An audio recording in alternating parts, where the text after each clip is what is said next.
ድምፁን መስማት ፈልጌ ነበር። አረ ችግር የለው። ሞገስን ካንቺ ጋር በስልክ ማገናኘት አያቅተኝም። ማን ደወለ? ባላው ቁጥር ነው። ምናልባት ሞገስ ይሆን እንዴ? እስኪ አንዴ ላናግረው። ሄሎ መድብል፣ ጠበቃው ነኝ። ማን ደወለው? ጠበቃው ነው። ጠበቃው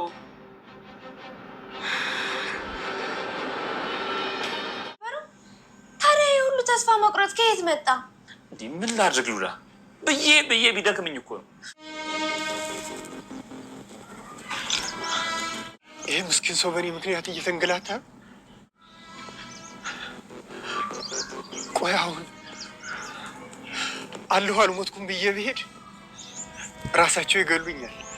ወይዘሮ ማህሌት ከጓደኛዋ ጋር በመሆን እነ ብሩክንና ቅድስቴን ደግሞ ካሉበት የፍቅር ጎዳና ለማስወጣትና ህይወታቸውን ለመበጥበጥ ተዘጋጅታ ተነስታለች። እንግዲህ የተተንኮል ደረጃ ወደ ተንኮል ደረጃ ከዝቅተኛ ወደ ከፍተኛ፣ ከዝቅተኛ ወደ መካከለኛ፣ ከመካከለኛ ወደ ከፍተኛ የተሸጋገረችው ወይዘሮ ማህሌት ተቤት ተባራ እንኳ እዱር ተጥላ ጎዳና ወድቃ የምትበላው አታ የምትጠጣው አታ እንዲሁ ወድቃ ተቆራምታ እንኳ አይታው ማትማራ ፍጥረት የሚገርም ሁኔታ ማህሌት ተናየው። በነገራችን ላይ የማህሌት አፈጣጠሩ አይለያል። እንግዲህ ሰው ከስተቱ ይማራል አይደል ጋይስ? ማህሌት ግን በስተቷ ሌላ ስተትን ክሬት አድርጋ ነው የምትመጣው። እና እንግዲህ እንዳያችሁ ጠበቃው እንኳ በዚህ በትንሽ ጊዜ ውስጥ የደረሰበት መከራ፣ ስቃይ፣ ሁሉ ነገሮችን አይቶ አሁን ላይ እንግዲህ እንዳያችሁት ከዝና እጅ አምልጦ አሁን በቃ በእኔ ምክንያት እነዚህ ምስኪኖች እያሰቃየሁ ነው ወይ ብሎ እንግዲህ አይታችኋል። መንገድ ላይ እንኳን ሞገስን የሞገስ ፎቶ የተለጠፈበትን ታፔላ ግን ጥሎ ነው የጣሉ ማለት ነው። አያችኋ? ሰው ስትሆኑ እንደዚህ ነው የምታስቡት። ወይዘሮ ማህሌት ግን በቃ እንደውም ማለት ነው ማቀጣጣያ ነዳጅ ነው ጭራሮ ነው የምትጨምርበትና እንግዲህ ማህሌትን እያየን ያለ ነው እንደዚህ ነው። አሁን ደግሞ እንግዲህ በተንኮል ላይ ተንኮል እንዳይኳችሁ ባለፈው እንግዲህ መውሊያታ ጎዳና እንደሆነች ያገኘቻት ጓደኛዋ ወይም ወደ ቤት ያስጠጋቻት ጓደኛዋ ምሽት ቤት ወይም ደግሞ ማታ ናይት ክለብ ትሄዳለችና እንግዲህ ዛይዛት ሄዳ አንዱ ለቀን ከሸቀለች በኋላ እንግዲህ በሶስተኛው ቀን ምንድነው አንዱ ዲያስፖራ ጠበስ አድርጋ ብላክሜል ማድረግ ወይም ደግሞ ጠልፋ የሆነ ነገር ውስጥ ማስገባት ፈለገችና እንግዲህ ያሰበችውም አልቀረም፣ አስባማ ሳታደርገው አልቀረችም። እንግዲህ ሩሚዛ ከጠበቀችው በኋላ ያደረገችው ነገር ምንድነው? ካሜራዋን ደብቃ ሬዲ አድርጋ ነው የጠበቀችው። በመጨረሻም እንግዲህ ቀጥታ ተገናኙ ማለት ነው። እዛ ሲመጣ እንግዲህ እሷ ልብሷን ሳታወልቅ በራሷ አንዳንድ ነገር እየጠየቀችው አውቃ በቃ መማገጡን በትዳሩ ላይ በልጆቹን ህይወቱ ላይ መማገጡን ለማሳየት የተለያየ ጥያቄ ጠይቀችው ነበረ።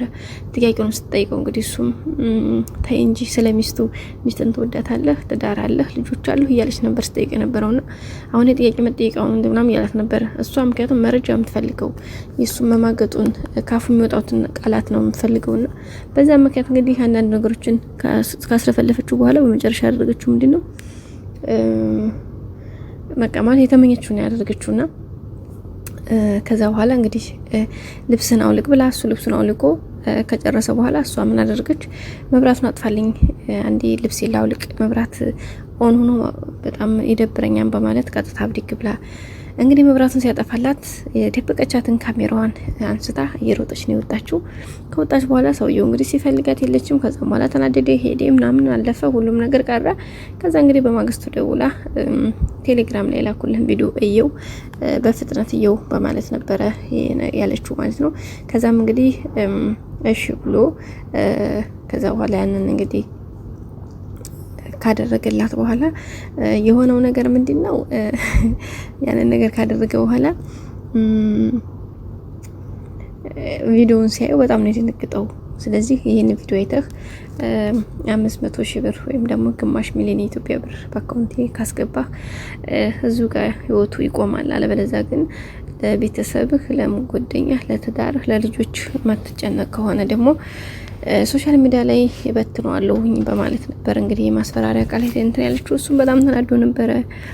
ግን ምንም ማድረግ ስለማይችል ለስሙ ለክብሩ ስለሚጨነቅ ያለ ውድ በግድ 500,000 ብሩን ፎቶ አድርጎ አስገብቶታል ማለት ነው። እንግዲህ ያን የተቀበለችውን ብሯን ከተቀበለች በኋላ ለምንድን ነው ያሰበችው መሰላችሁ? እንግዲህ ሌላ በቀል በበቀል አመጣችሁ ብሩን መልሳ ለበቀል። ምክንያቱም አሁን እሷ የምትፈልገው መጀመሪያም ሰውየውን ከማጥመድ በፊት ዋና የፈለገችበት ገንዘቡ እንድታገኝበት ለራሷ ይሄን ነገር እኮ መለውጫ ብታደርገው 500,000 ብር እኮ